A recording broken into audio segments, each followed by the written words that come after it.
1 João 4, leio verso 1 até verso 8. Amados, não deis crédito a qualquer espírito.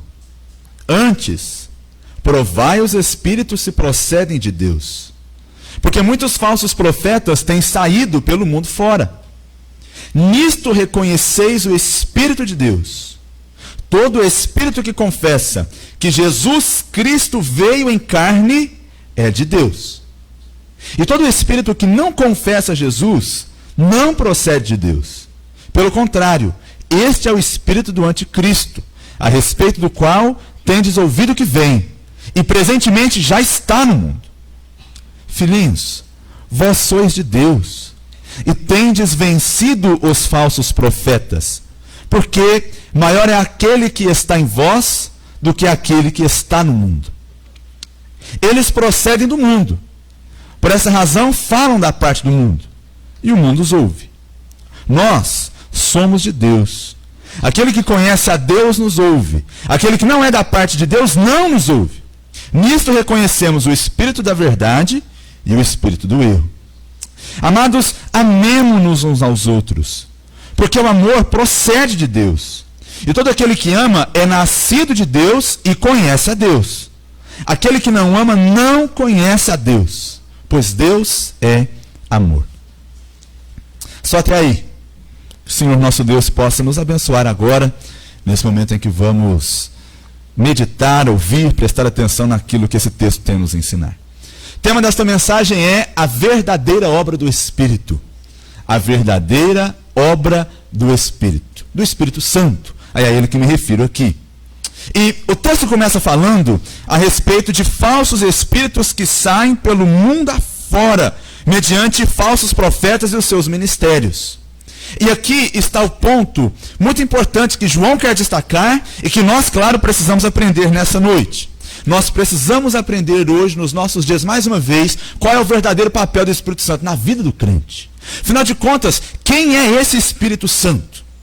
O que, afinal de contas, o Espírito Santo faz? Muitas pessoas dos nossos dias conectam a presença do Espírito Santo com uma série de evidências que acontecem, especialmente nas reuniões públicas, evidências extraordinárias, relacionadas muitas vezes a um comportamento que foge do normal, pelo menos dentro do nosso ponto de vista. Mas será que isso é mesmo, de verdade, aquilo que o Espírito Santo produz na vida de alguém? Ou será que isso é prova de que o Espírito Santo está presente? Esse texto nos ajuda a responder essa pergunta. Eu estava de férias, agora há pouco tempo atrás, e eu tive a oportunidade de conversar com alguém que é um simpatizante da fé, que admira a pregação, embora não confesse a fé nos mesmos termos que nós, mas nós estávamos conversando. E ele diz assim: olha, o que mudou a minha impressão sobre os evangélicos, os crentes, como você queira dizer, foi especialmente você e a sua igreja lá.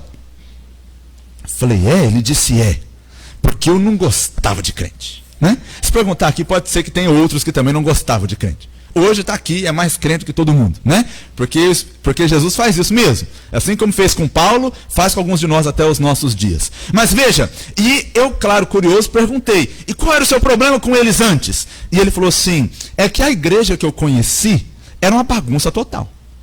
Desde o começo até o final, eram várias pessoas falando, várias pessoas conversando ao mesmo tempo, pessoas gritavam, pessoas se jogavam no chão, pessoas tremiam, você não entendia o que estava acontecendo lá. Tinha alguém lá na frente, é verdade, mas todo mundo ao redor ficava falando e gritando e balbuciando e repetindo certas coisas que me fizeram ter a impressão que eu estava no meio de uma histeria coletiva. Isso foi um não crente que me disse. Mas as pessoas conectam isso ao ministério do Espírito Santo na nossa vida. Lá no século XVIII, um teólogo chamado Jonathan Edwards, ele é considerado por muitos o maior teólogo da história da América. Jonathan Edwards. Ele era um grande homem de Deus, no sentido que era muito inteligente, muito capaz, ele era um excelente pregador, e além disso, através do seu ministério, um grande avivamento aconteceu. Ele pregou uma mensagem lá no Yale College, em 1741. E o tema daquela mensagem era a verdadeira obra do Espírito Santo. Porque Jonathan Edwards sabia que, embora nesses momentos de avivamento, que são realmente ações sobrenaturais do Espírito Santo sobre o seu povo reunido, Embora isso seja real, embora o Espírito Santo trabalhe, Satanás é astuto. E ele segue cada passo que Deus dá, pervertendo e caricaturando a sua obra. Portanto, é claro que ele, que era um homem de Deus, que estava vendo o Espírito Santo agir, mas ele se preocupou. Será que realmente isso aqui é o Espírito Santo agindo? Ou será que no meio disso aqui existem também manifestações que de fato não vêm de Deus? Veja, essa mesma preocupação se faz necessária hoje. É por isso que nós vamos olhar para esse texto. Esse texto aqui não esgota todo o ministério do Espírito Santo. Ele não fala tudo que o Espírito Santo faz. Claro que não. Para isso você tem que estudar pneumatologia. Nós temos o Instituto Bíblico todo sábado, das 13 às 17 horas. Temos pneumatologia, que é uma excelente matéria, que vale a pena você conhecer. Mas esse texto fala um pouquinho a respeito do que o Espírito Santo faz. E é sobre isso que eu quero falar com você hoje, nessa noite. Eu vou ser sucinto, prometo para você. Antes, porém, de entrar no texto propriamente dito ainda, algumas observações importantes. Primeiro, quem é o Espírito Santo? Primeira resposta clara, resposta que tem que ser contundente na nossa boca. O Espírito Santo é Deus. Amém? O Espírito Santo é divino. Ao Espírito Santo na Bíblia são atribuídos os nomes de Deus, os atributos de Deus e as obras de Deus. O Espírito Santo na Bíblia é tido como igualmente digno de toda glória junto com o Pai, junto com o Filho. O Espírito Santo é colocado na Bíblia em pé de igualdade com o Pai e o Filho. Lembra, por exemplo, da fórmula batismal, Mateus 28, 19, não é? Ide, portanto, fazer discípulos de todas as nações, batizando-os em nome do Pai, do Filho e do Espírito Santo. Ou nós podemos lembrar da bênção apostólica, 2 Coríntios 13, 13, que fala da graça do Senhor Jesus Cristo, do amor de Deus e da comunhão do Espírito Santo. Então sempre o Espírito Santo aparece em pé de igualdade com as demais pessoas da Trindade. O Espírito Santo é divino. Em Atos capítulo 5, quando Ananias e Safira mentem a respeito daquela oferta, que eles disseram que tinham entregado tudo, mas não tinham entregado tudo, você conhece muito bem aquele texto, e lá Pedro fala para eles assim, olha, vocês mentiram ao Espírito Santo. E aí um pouquinho mais para frente, o mesmo Pedro fala, olha, vocês mentiram a Deus. Por quê? Porque o Espírito Santo é Deus.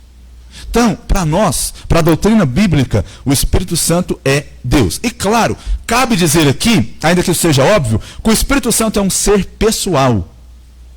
Não é uma energia que vem de Deus, não é uma espécie de outra manifestação diferente de Deus, ele não é só o poder de Deus, inclusive a Bíblia distingue entre a pessoa do Espírito e o poder do Espírito. Então o Espírito Santo é uma pessoa. A Bíblia diz, veja, que ele tem inteligência, João 14, 26, ele tem vontade, Atos 16, 7, ele tem sentimentos, Isaías 63, 10, assim como uma pessoa. Além disso tudo, ele fala, testifica, ordena, revela, luta, intercede, vivifica e até mesmo tem ciúme, como diz Tiago, capítulo 4, versículo 5. Portanto, o Espírito Santo é uma pessoa. Se o Espírito Santo é uma pessoa, você não se preocupa em sentir o Espírito Santo. Você se preocupa em se relacionar com o Espírito Santo. Deu para você entender isso aqui? Você não se preocupa só em sentir. Você se preocupa também em experimentar. Então aqui está um ponto importante. Outra coisa, o Espírito Santo estava por trás de toda a vida, de todo o ministério de Jesus. Sabia disso? Então vamos lembrar algumas coisas. Primeiro, a encarnação de Jesus foi obra do Espírito. Lembra quando o anjo chega até Maria e ele fala assim, olha, o que nela foi gerado é fruto do Espírito de Deus. Foi o Espírito Santo que agiu lá. Além disso, ele estava presente no batismo de Cristo. Lembra disso? O Pai falou, o Senhor Jesus sai das águas, o Espírito desce como pomba sobre ele. Em Lucas capítulo 4, a Bíblia diz que o Senhor Jesus ficou cheio do Espírito. E foi baseado nisso que ele foi para o deserto para ser tentado. Inclusive o texto lá é um paradoxo. Ele ficou cheio de Espírito e o Espírito levou ele para o deserto. É assim mesmo. Às vezes quem é cheio do Espírito é levado para o deserto e não para as glórias da vida. Pode ficar tranquilo. O Espírito Santo às vezes faz isso na nossa vida. Além disso, os próprios milagres de Jesus são realizados no poder do Espírito. Foi o Espírito Santo que estava nele, do qual ele era cheio, que atuava quando o Senhor Jesus estava aqui na terra. Prova disso é que quando os fariseus disseram que o Senhor Jesus expelia demônios no poder dos demônios, no poder de Belzebu, aí o Senhor Jesus responde assim, olha, a blasfêmia contra o Espírito Santo é um pecado sem perdão. Por quê? porque as obras que o Senhor Jesus fazia eram do Espírito Santo. Por isso, quando eles questionam a fonte do poder de Jesus, ele diz: isso que vocês estão fazendo é blasfêmia contra o Espírito Santo, porque o Espírito Santo era a fonte do seu poder enquanto ele estava entre nós. Agora veja bem, última coisa, o Espírito Santo age na igreja de Deus. É aqui que está meu ponto, que eu queria que a gente prestasse atenção. Foi o Espírito Santo quem inspirou a Escritura. Desse modo, ele trouxe aos homens a revelação especial de Deus. A Bíblia diz em 1 Coríntios capítulo 2, versículo 13, que somente iluminados pelo Espírito Santo, nós podemos entender as coisas espirituais. Portanto, o mesmo Espírito Santo que inspirou a Escritura, é o Espírito que nos ajuda a entender a Escritura. O Espírito Santo aplica os benefícios da salvação aos cristãos. Ele é quem aplica isso na nossa vida.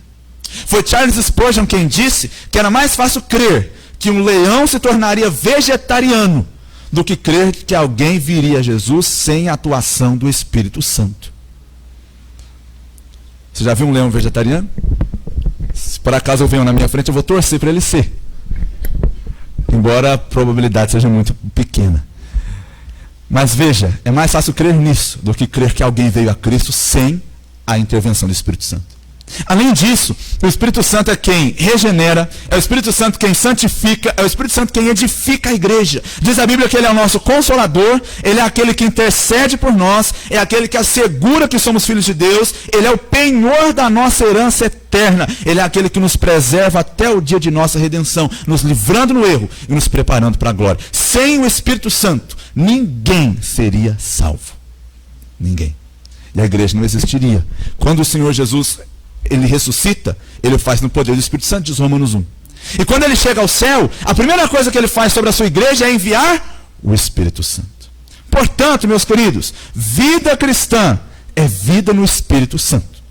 Nós só podemos viver a vida cristã de maneira real, verdadeira, autêntica, genuína, se nós vivermos no poder do Espírito Santo. Caso contrário, nós até podemos reproduzir coisas, certo? Se comportar. Você esforça, você luta, você trabalha a sua força de vontade, você talvez muda a sua forma de vestir, você assume outro tipo de vocabulário, mas sem o Espírito Santo, nada disso no fim das contas é genuíno. Então aqui que está o ponto. Santo Agostinho disse: o Espírito é a suma caridade, é o laço que une o Pai ao Filho e nos submete a ambos. Portanto, não há outro meio de viver a vida cristã a não ser que nós vivamos no poder do Espírito Santo. Agora veja, o que esse texto fala sobre o Espírito Santo? Eu vou pontuar algumas verdades aqui, tá? 8:23. Se a loja está certa lá? Meu Deus. O Espírito Santo. Bem, vamos lá. Vou ser breve, tá? Pelo menos tentar. Em primeiro lugar, o Espírito Santo promove a exaltação do Senhor Jesus Cristo. J.I. Packer diz que o ministério do Espírito Santo é o ministério do holofote. Quando você vai a um lugar, tipo, talvez um lugar e você vê um prédio bonito, ou você vai a um jardim e você vê árvores bonitas, frondosas, especialmente à noite, você percebe que várias delas costumam ter no seu pezinho um holofotezinho que faz ela aparecer. Você está olhando a árvore. O que é belo aos seus olhos é a árvore. Mas você só pode enxergar a árvore porque aquele holofote está por baixo, apontando ela para você. O Espírito Santo tem a principal missão de operar amor por Jesus, o Filho de Deus e o Salvador dos homens. O que o Espírito Santo faz em primeiro lugar? Ele faz com que nossos olhos se voltem para Jesus. Então veja bem o que eu estou dizendo para você aqui, porque isso é importante. Se não tem Jesus no meio, também não tem Espírito Santo. Você ouviu isso aqui? Se não há Jesus, não há Espírito Santo. Se não há promoção da pessoa de Jesus Cristo, o Espírito Santo não está lá. Veja que o nosso texto, versículos 1-3, eles falam sobre isso. João está preocupado porque tem falsos profetas pelo mundo. E aí ele está dizendo assim: olha, não deis crédito a qualquer espírito. De outras palavras, não acredite em tudo que você vê, em qualquer pregação que você ouve, ou em qualquer manifestação que surgiu, simplesmente porque surgiu. E você diz: olha, isso aqui é demais, só pode ser coisa do Espírito Santo. Parênteses. Meus irmãos, antes de eu ser cristão, nascido de novo, eu já fui,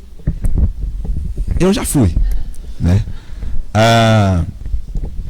em Uberaba, especialmente a doutrina espírita é muito forte. Eu sou de Uberaba. E eu fui a alguns centros espíritas da vida aí durante esse período, especialmente de adolescência. No centro espírita, as coisas que eles faziam, ou que eles falavam, acontecia. Como assim? Eles falavam a respeito de coisas sobrenaturais que iriam acontecer. Em várias ocasiões, aquilo de fato acontecia. Eu vi. Por que eu estou dizendo isso? Porque se o que a Bíblia diz é verdade a respeito dessa doutrina, então nós não podemos admitir que aquilo que acontece lá é o mesmo Espírito Santo daqui. Portanto, o que eu quero dizer com tudo isso, eu espero não estar sendo inconveniente com essa fala, mas o que eu quero te mostrar é que poder existe não vindo somente do Espírito Santo. Deixa eu dar outro exemplo agora bíblico, talvez isso seja um pouco mais apropriado. Eu estou lendo o livro de Êxodo, por causa da minha leitura anual, né? Pouco tempo atrás eu passei pelas pragas. E as primeiras pragas que Moisés realiza, você vai se lembrar da história. Moisés realiza a praga, Faraó chama os magos, os encantadores, eles vêm e eles fazem a mesma coisa. Você lembra desse texto, não? Isso não te intriga? O que significa isso? Significa que nem todo poder sobrenatural de fato é fonte ou vem mesmo do Espírito Santo. Então o que João está dizendo? Olha, provem os espíritos se procedem de Deus ou não. Por quê? Porque tem muitos falsos profetas saindo pelo mundo fora. Aqui tem outro ponto que eu preciso destacar, só vou destacar. A conexão que João faz entre falsos mestres e o espírito do anticristo. Por quê? Porque a pregação é algo espiritual. Nós estamos envolvidos numa guerra espiritual. E no fim das contas, se alguém faz algo, ou o fará no poder de Deus, ou não fará no poder de Deus. Então, esse é um cuidado que nós precisamos ter. Agora veja, qual é o critério de avaliação de João? Como saber se o Espírito Santo realmente está atuando em alguém? A resposta, dirá Jonathan Edwards, não é se a pessoa treme, se a pessoa sente fortes emoções, se a pessoa vai às lágrimas, se a pessoa manifesta algum tipo de comportamento diferente durante o culto ou durante a pregação. Essa não é a resposta. Se for essa a resposta, meus irmãos, nós podemos dizer que quando a gente vê alguns filmes por aí, o Espírito Santo também está trabalhando através daquilo lá, porque tem filme que a gente vê e chora, né? Hã? Não tem não? Ou chora porque é muito ruim, igual uma série que eu vi outro dia aí, série boa, o final não prestava. Eu falei, não acredito que eu perdi meu tempo, né? Mas, ou você chora porque eles são capazes de provocar emoções, certo? Você ouve uma música, e tem músicas que são bonitas. E depois de ouvi-la, você está emocionado, tocado com elas. Então veja, se provocação de emoções tem a ver com o Espírito Santo, significa então que tudo que acontece no fim das contas é o Espírito Santo que faz. Nem tudo, de fato, vem dele. Então a gente precisa cuidar. Então qual é a primeira observação? Olha o que João diz, versículo 2. Nisto reconheceis o Espírito de Deus. Todo espírito que confessa que Jesus Cristo veio em carne é de Deus. Vou falar duas coisas sobre esse versículo. A primeira, João está combatendo uma doutrina que é chamada de docetismo. Vem da palavrinha chamada doquel, que significa parecer. A ideia de que havia algumas pessoas que diziam que Jesus parecia ser humano, mas só parecia, não era. Ou ele era um homem normal, que foi tomado pelo Espírito de Jesus depois do seu batismo. E esse Espírito foi embora logo antes da crucificação. Que Espírito, hein? Pega o cara estava lá vivendo a vida dele, de repente sai do cara bem na hora que o cara vai ser crucificado, né? Então ou era essa a hipótese, ou era a hipótese de que ele parecia um ser humano, mas de fato ele não era um ser humano, ele era apenas um espírito, uma espécie de fantasminha, algo dessa natureza aí. Agora veja, João está dizendo, o Senhor Jesus Cristo se fez carne. Essa é uma doutrina muito importante, a chamada doutrina da união hipostática. Ele era Deus, mas ele também é totalmente ser humano. Quando o Senhor Jesus Cristo ressuscitou, ele ressuscitou um ser humano. E o Senhor Jesus Cristo que adentrou a glória é o Senhor Jesus Cristo homem. Por isso que o apóstolo Paulo diz que ele é o único mediador entre Deus e os homens. Jesus Cristo, homem. Essa é a importância do texto. Se você ler o capítulo 1, versículo de 1 a 4, Eu ia ler, mas não vou ler não, para a gente não gastar tempo aqui. Mas lá, João dá uma série de características sobre ele e os apóstolos. Ele fala assim: nós vimos Jesus, nossos ouvidos ouviram, nós tocamos, nossos olhos contemplaram. Por que ele está falando tudo isso? Porque ele quer mostrar que o Senhor Jesus Cristo é um ser humano. Então, um cristão de verdade precisa crer nisso. Jesus veio em carne. Ele se tornou um de nós. Isso é fundamental para a nossa fé. Se ele não veio, como a gente é salvo? Se ele não veio, que amor é esse que a gente fala que ele tem? Não faz nenhum sentido nada da fé se o Senhor Jesus Cristo não tiver vindo como um ser humano. Agora veja, o segundo ponto, e é o ponto que eu quero destacar, é que o Espírito Santo promove em nós, não só um conhecimento intelectual, mas amor por Jesus. Ele dá testemunho de Jesus. O Senhor Jesus falou assim: quando porém vier o Consolador, que eu vos enviarei da parte do Pai, o Espírito da verdade que dele procede, esse dará testemunho de mim. Então, antes de você perguntar se a pessoa chora, treme, baba, rola, pergunte o que Jesus Cristo é para ela. Dependendo da resposta, não há ministério do Espírito Santo lá de jeito nenhum. Eu vou aproveitar para fazer essa pergunta: o que Jesus Cristo é para você? Quem Jesus Cristo é para você? Um exemplo a ser seguido? Uma pessoa legal que veio a esse mundo com ideias revolucionárias e infelizmente não foi aceito, não foi tido pelas pessoas, porque não foi compreendido, porque a sua mente era moderna demais para os padrões daquele tempo? Esse é Jesus para você? Jesus para um cristão é tudo. Ele é o Filho do Deus vivo, Ele é o nosso Salvador, Ele é a nossa rocha, Ele é a nossa esperança, Ele é a nossa vida. Por isso nós cantamos: minha esperança em Cristo está. Então veja, interessante como muitas dessas pregações por aí não falam nada sobre Jesus. Falam de um monte de coisa, falam bonito, mas não falam de Jesus, ou não falam dele como ele realmente é. Você tem dois erros: ou você pode fazer tudo e não falar de Jesus, ou você pode tirar a identidade de Jesus e colocar outra no lugar. Então você fala de Jesus de uma forma que te agrada. É o que as pessoas têm feito por aí. Outra ênfase, outro problema, é essa ênfase exagerada na busca pelo Espírito Santo nas igrejas. Pastor, você está falando que a gente não pode pregar do Espírito Santo? Se for, estou errando, porque eu estou pregando. Mas o que eu estou dizendo aqui é que o alvo do Espírito Santo é glorificar Jesus Cristo. É isso que acontece dentro da Trindade. As pessoas se glorificam mutuamente. O Senhor Jesus Cristo quis dar glória ao Pai. O Espírito Santo quer dar glória ao Filho. E assim sucessivamente. Então veja, quando há amor por Jesus, conhecimento de Jesus, há ação do Espírito Santo. Segundo lugar, o Espírito Santo, versículo 4. Já estou no versículo 4. Falei para você que eu ia ser rápido. A Bíblia diz, versos 4 e 5. Filhinhos, vós sois de Deus, tendes vencido os falsos profetas, porque maior é aquele que está em vós do que aquele que está no mundo. Então esse texto nos mostra que há uma oposição do Espírito Santo contra os interesses do mundo, ou do reino de Satanás, por assim dizer. O Espírito Santo se opõe contra os interesses do reino de Satanás. O mundo busca encorajar, firmar, busca promover, busca fomentar as paixões carnais, naturais, humanas e pecaminosas ante Deus. Mas aquele que tem o Espírito Santo atuando em si, esse, diz a Bíblia, se opõe contra os interesses do reino de Satanás. Gente, lembra do capítulo 2, versículo 15, muito conhecido, né? Não ameis o mundo nem as coisas que há no mundo. Se alguém amar o mundo, o amor do Pai não está nele. Então veja bem, qual é uma das provas que o Espírito Santo está atuando? É a oposição contra os valores deste mundo.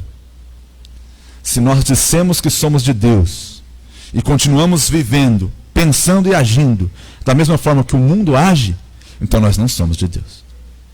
Esse é um ensino bíblico aqui. Então veja bem, eu vou destacar 3 coisas. A primeira, a vitória contra os falsos profetas. Veja, a Bíblia diz, tendes vencido os falsos profetas. O que significa isso? Essa palavra vencer tem a ver com peleja, guerra, luta. Por isso que eu estou falando que é uma oposição. Porque aquelas pessoas não somente ignoraram os falsos profetas, elas se opuseram à pregação deles.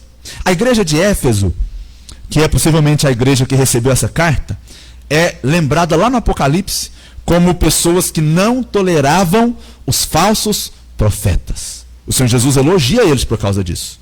Só que eles tiveram um problema também, né? E o problema deles foi que eles abandonaram o seu primeiro amor.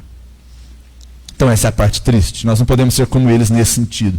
Mas isso é uma evidência de que aquelas pessoas estavam se opondo ao avanço do reino de Satanás neste mundo. A Bíblia diz assim: não vos torneis cúmplices das obras infrutíferas das trevas. Antes, porém, reprovai-as. Quem tem o Espírito Santo faz isso. Então essa é mais uma verdade. Agora veja, qual é a fonte dessa vitória? Não tem a ver com a capacidade oratória da pessoa, com a capacidade intelectual da pessoa, com o fato de que os crentes de Éfeso eram de alguma maneira mais especiais do que os demais. A Bíblia diz, eles venceram porque maior é aquele que estava neles do que aquele que estava no mundo. Então quem é que dá vitória sobre o mundo? O Espírito Santo. Se nós queremos viver uma vida vitoriosa neste mundo, é no poder do Espírito Santo. Finalmente, qual é o motivo dessa vitória? Parece não ser tão evidente. Porque, afinal de contas, mesmo que eles desprezavam os falsos profetas estavam lá. O reino parecia que continuava acontecendo. E aí, o versículo 5 responde. E o versículo 5 diz assim: eles procedem do mundo. Por essa razão, falam da parte do mundo. E o mundo os ouve. Falsos profetas vão fazer sucesso? Vão ter igreja cheia? Vão. Por quê? Porque eles vêm do mundo, falam para o mundo e o mundo ouve. Então é aí que está o ponto central que a gente precisa entender. Aquele que é alvo do agir do Espírito rejeita o que vem do mundo. Mas por quê? Porque maior é aquele que está nele. Deixa eu dizer uma coisa para você. Por que nós abandonamos as coisas do mundo, do passado, do pecado? Né? Está chegando o carnaval aí. Aí os crentes falam assim: essa festa mundana, Deus me livre. E está lá, né? Passando a globeleza lá. Deus me livre, Senhor, misericórdia. Senhor Deus, misericórdia. Oh Deus, misericórdia. Eu vou para o retiro de carnaval, porque a minha igreja faz, porque minha religião não permite eu participar do carnaval. Né? Ou aqueles testemunhos que a gente ouve, que parece que falam com tanto gosto, com a boca tão cheia, né? Quando eu era um pecador, eu ia nas baladas. Ô tempo bom, né? Eu enchi a cara. Mas agora eu sou crente. Gente, pelo amor de Deus, não há Espírito Santo aí. Sabe por quê? Porque maior é aquele que está em nós do que aquele que está no mundo. Aquelas pessoas que foram atingidas pelo poder do Espírito Santo, elas não querem mais o mundo, não porque não podem mais, mas porque encontraram algo mais valioso, mais belo. É esse o motivo. Agora veja bem, embora isso seja verdade para nós, a Bíblia diz: quem é do mundo ouve. Meus irmãos, eu vou falar para vocês sobre pregação. O YouTube tem tanto pregador, mas você não pode ouvir todo mundo que está lá.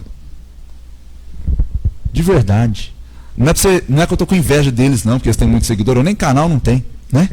O que eu estou dizendo, como seu pastor, é que não são todos os vídeos bem produzidos que contêm verdades. Por favor. Você tem que ouvir o que é verdade, não o que é bonito. Por favor. Agora veja, o pastor, como é que é o nome dele mesmo? Estava aí de manhã. Moisés. O pastor Moisés falou hoje que existe muita pregação que na verdade é uma máscara, mas por trás dela só tem conceitos antropocêntricos, né? E isso é a mesma coisa que tem acontecido nos nossos dias, infelizmente. Tem muita pregação que nos agrada simplesmente porque massageia o nosso coração pecador. Tem vários exemplos, mas eu tenho que dar aquele. Você conhece a música Sabor de Mel, fez muito sucesso, né? Quem te viu passar na prova e não te ajudou, quando te vê na bênção, vai se arrepender. Você conhece essa música aí? Se não conhece, não precisa procurar também não, né? Mas essa música é uma evidência clara de humanismo. Quem é Deus? Deus é aquele que te coloca no centro do palco, para que os invejosos possam te aplaudir na plateia. Pelo amor de Deus, isso é humanismo puro. Mas tem o nome de Deus no meio. E aí a gente ouve porque é gospel. É gospel. Agora, se a gente põe o nome de gospel na frente, você pode fazer o que você quiser da vida, né? A gente precisa cuidar com essas coisas. O Espírito Santo promove uma oposição real quanto aos valores do mundo e ao reino de Satanás. Terceiro lugar, o Espírito Santo conduz o povo à mensagem apostólica. Veja o versículo 6. Nós somos de Deus. Nós quem? não é a igreja. Quando João está falando com a igreja, ele está falando, vós sois de Deus, versículo 4. Agora ele fala, versículo 6, nós somos de Deus. Nós quem? Os apóstolos. Aqueles que, segundo diz o capítulo 1, estavam desde o princípio com o Senhor Jesus, ouviram Ele, viram Ele com os próprios olhos, contemplaram Ele, apalparam Ele com respeito ao verbo da vida. São essas pessoas que João está falando. João está falando, nós, os apóstolos, somos de Deus. E ele diz, aquele que conhece a Deus, nos ouve. Ouve quem? Os apóstolos. A gente ainda pode ouvir os apóstolos hoje? Pode. Aonde? Está aqui, ó. Se chama Novo Testamento. Os apóstolos estão falando. E a mensagem apostólica é a mensagem de Cristo. Eu não vou ter tempo para a gente falar tudo sobre isso hoje. Mas os apóstolos receberam a autoridade do próprio Jesus para falar em nome dele. Quando os apóstolos falavam à igreja, eles falavam de uma forma que nenhum outro homem vai poder fazer na história da igreja. Porque eles falavam, e o que eles falavam era como se o próprio Senhor Jesus estivesse falando. Por isso, irmãos, que não existe apóstolo hoje. Você acha que Valdomiro é apóstolo? Pelo amor de Deus, ele não é apóstolo coisa nenhuma. Não existe apóstolo vivo. Aliás, tem uma frase que fala assim, que apóstolo bom é apóstolo morto, né? No sentido de que os apóstolos já partiram. Não há outro. Esses que se denominam apóstolos não são. É Valdomiro, não é nada de apóstolo. Só. Agora veja bem. No passado, muitos se levantavam contra os apóstolos. Lembra que o apóstolo Paulo, em várias cartas, ele defende o seu apostolado. Você lembra disso? Acontece em muitas cartas do apóstolo Paulo. Por que isso acontecia? Porque os apóstolos desfrutavam de uma autoridade que era conferida pelo próprio Senhor Jesus. Agora veja, o Espírito Santo exalta a verdade à medida que leva os nossos olhos à mensagem apostólica. Veja o que diz a Bíblia. Aquele que conhece a Deus nos ouve. E aquele que não é da parte de Deus não nos ouve. Eu vou usar outro versículo que vai te ajudar. O Senhor Jesus disse assim, as minhas ovelhas ouvem a minha voz e me seguem. Quem é de Deus, ouve. Ouve o quê? As palavras dele, registradas pelos seus santos apóstolos, que foram inspirados pelo Espírito Santo para fazer isso. Então veja bem. Veja bem. E agora aqui está uma verdade. O Espírito Santo tocou sua vida? Sim. Qual é a prova? A prova, pastor, é que teve um culto lá que eu fiquei num transe espiritual. A prova é que eu ouvi a pregação e criei nela. E isso é a prova que o Espírito Santo está trabalhando na sua vida. Agora veja, eu preciso dizer isso. Quando eu estou falando isso, eu não estou dizendo que nós não possamos nos emocionar no culto. Nós não possamos chorar no culto. Nós não possamos derramar lágrimas no culto. O que eu estou dizendo, eu não sou contra isso. Aliás, eu gostaria que nós conseguíssemos fazer isso mais. Porque a palavra de Deus é maravilhosa, ela tem que tocar nosso coração mesmo. O que eu estou dizendo é que isso não é prova cabal. Ninguém vai para o céu porque chorou no culto. Você vai no céu porque o Espírito Santo regenerou você. Então é aqui que está. Quarto e último lugar. Ou é quinto? Nem sei mais, né? Último lugar, tá? O Espírito Santo promove amor a Deus e amor ao próximo. Versículos 7 e 8. Amemo-nos uns aos outros porque o amor procede de Deus. Todo aquele que ama é nascido de Deus, conhece a Deus. Aquele que não ama não conhece a Deus. Por quê? Porque Deus é amor. O Espírito Santo, quando no meio de um povo, opera como espírito de amor a Deus e espírito de amor ao próximo. Você não é espiritual se você vive sozinho, não suporta ninguém, não se relaciona com ninguém, não é capaz de perdoar ninguém, não é capaz de se comover com a necessidade de ninguém. Não há espiritualidade nisso. Porque quando o Espírito Santo age no meio de um povo, então esse povo se torna sensível tanto a Deus quanto também ao seu semelhante. Então aquele que é tocado pelo Espírito Santo tem que ser diferente com relação a isso aí. Hoje o pastor Moisés falou, eu nem vou repetir, né? O Espírito Santo já usou ele pela manhã, a respeito da diferença entre união e unidade. Né? Você lembra disso? Unidade. Quando o Espírito Santo opera no meio de um povo, existe unidade. Irmãos, nós precisamos, de forma bem prática aqui, aprender a amar mais, cuidar mais, se preocupar mais, se envolver mais. Nossa sociedade é cada vez mais individualista. Não se engane. O fato de você ter muitos amigos ou muitas curtidas na sua rede social não significa nada. Nada. Absolutamente nada. O fato de você jogar videogame online e fazer amigos lá que jogam com você, viu, meus jovens, não significam nada. Você nunca nem viu o rosto deles. E se você errar lá no jogo, eles vão xingar você. Então veja bem o que eu estou querendo dizer. O que eu estou dizendo é que vida cristã é mais do que simplesmente a gente se reunir para falar de futebol. É fácil assim, né? Se você torce para a Ponte Preta ou para o Guarani, aí é fácil, você junta com a galera que é torcedor igual e você conversa sobre isso. Mas você não precisa ser cristão para fazer isso. Você concorda comigo? Você não precisa ser cristão para fazer isso? Para ser corintiano. Ixi, nem dá para ser cristão corintiano, eu acho, né? Não sei se dá. Dá porque eu sou. Quem ri eu vou disciplinar, tá? Então veja bem. O que eu quero dizer para você aqui é que essas coisas, elas são naturais. Mas quem são aqueles com quem nós nos preocupamos a ponto de sacrificar? Porque vida cristã e amor envolve sacrifício. Você está ouvindo isso? Amor envolve sacrifício, irmãos. Hoje em dia a gente gasta um pouco de tempo com alguém, é sacrifício, mas com quem você tem sacrificado seu tempo? Hoje em dia, para você poder olhar para alguém com necessidade e tirar de si mesmo para dar a ela, é um sacrifício. Com quem nós temos a disposição de fazer esse tipo de coisa? Mudar, sair da nossa zona de conforto, porque nós nos importamos com os outros. Lembra lá de Atos? Eles estavam juntos e eles tinham tudo em comum. O que significa isso? Que ninguém considerava as coisas propriamente suas. Elas entendiam que tudo aquilo que Deus deu para elas era para que eles pudessem também servir aos seus irmãos. Então, se nós queremos amar, amar é mais do que dizer eu te amo. Cumprimentar o irmão que está ao seu lado. Isso não é amar. Amar é quando você se envolve e participa da sua vida de verdade. O Espírito Santo faz isso na nossa vida.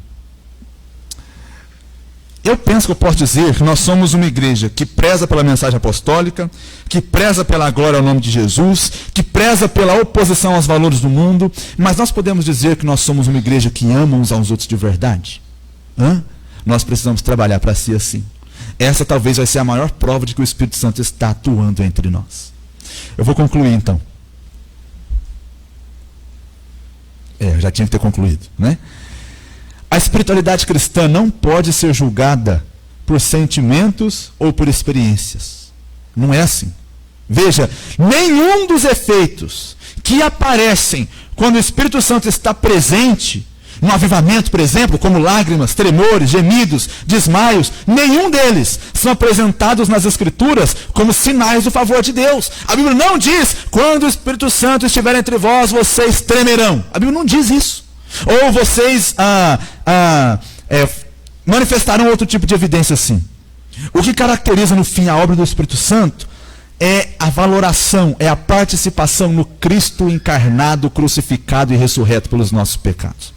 O que faz o Espírito Santo agir em nós é a nossa vida cativa à Escritura, de maneira que os nossos pensamentos mudam de acordo com o que a Bíblia ensina. As pessoas hoje querem mudar o que a Bíblia ensina com base nos próprios pensamentos. Já viu? Você vai para a Bíblia com a ideia pronta. Você só quer fazer a Bíblia dizer aquilo que você já pensa de antemão. Não é isso. O Espírito Santo tem que quebrar nossa mente e fazer a Bíblia ser agora a nossa forma de enxergar a realidade. É isso que, afinal de contas, o Espírito Santo vai fazer na nossa vida. Veja. E eu termino com isso. A natureza humana não pode ser modificada por reformas sociais, por educação, por moralidade. Quando muito, essas são evidências externas que aliviam um pouco o sofrimento da gente nessa vida. Mas a transformação real, transformação genuína, foi uma obra sobrenatural da graça de Deus. E só o Espírito Santo pode fazer isso. Por isso, nós precisamos do Espírito Santo. Por isso, é necessária uma regeneração que proceda do alto para nos inserir no corpo de Cristo e na vida cristã. Ninguém pode predizer ou controlar quem vai experimentar a regeneração, que é, em última análise, obra do Espírito Santo de Deus, segundo a sua vontade soberana. Agora veja, por que tudo isso é importante? Porque se nós entendermos isso, nós vamos parar de tentar viver com base nas nossas próprias manobras, na nossa religiosidade, nos nossos métodos, no nosso jeito de governar as coisas. E nós vamos passar a depender de quem? do Espírito Santo. Se é por causa dele que nós somos trazidos a Cristo, é no poder dele que nós vivemos a vida cristã nesse mundo. No poder do Espírito Santo. Então hoje, qual é o nosso convite? O nosso convite é que nós deixemos para trás a tentativa de ser igreja pelas nossas próprias forças. E passemos a buscar a direção, a orientação e o poder do Espírito Santo. Quando você vai vencer esse pecado aí? Não é quando você tiver muita força de vontade. É quando você viver no poder do Espírito Santo. Quando você vai viver de acordo com a vontade de Deus. Não é quando você fizer a segunda faculdade, a pós-graduação, o mestrado e o doutorado. É quando você aprender a ser sensível à direção de quem? Do Espírito Santo. Quando é finalmente que as pessoas ao nosso redor vão se converter? Não é pela nossa oratória, ou por causa de algum artifício que nós encontramos por aí. É porque nós vamos pregar na dependência e no poder do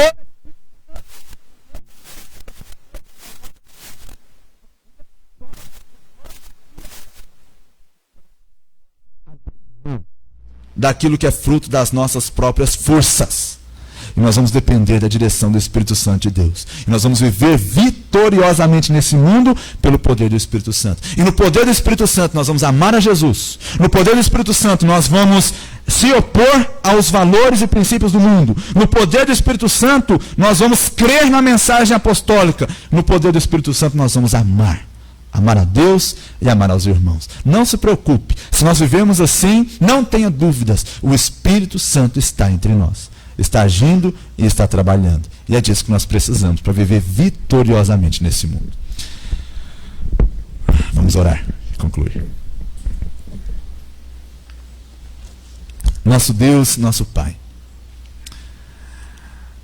A minha oração é muito simples. Eu quero rogar ao Senhor por esta igreja local, por cada componente, cada membro, cada um daqueles que fazem parte do nosso convívio. E o meu pedido a favor deles é este: que o Senhor derrame o teu Espírito Santo, de maneira a quebrantar nossos corações, a nos dar vitória sobre o mundo, a vivermos uma vida voltada e centrada naquilo que o Senhor nos revelou sobre si mesmo. E que o Senhor abra os nossos olhos a fim de que possamos enxergar as riquezas, a glória que há em Jesus Cristo. Para que dessa forma nós vivamos neste mundo de maneira sensata, justa e piedosa. Nossas armas, nossas forças, nosso poder, nossa sabedoria, depositamos ao pé da cruz. E mais uma vez rogamos ao Senhor, em nome desse mesmo Jesus Cristo, que opere em nós mediante a ação soberana e sobrenatural do teu Espírito. É ela que nós aguardamos e é somente nela que nós vamos viver. Em nome de Jesus, amém. Terminamos o culto.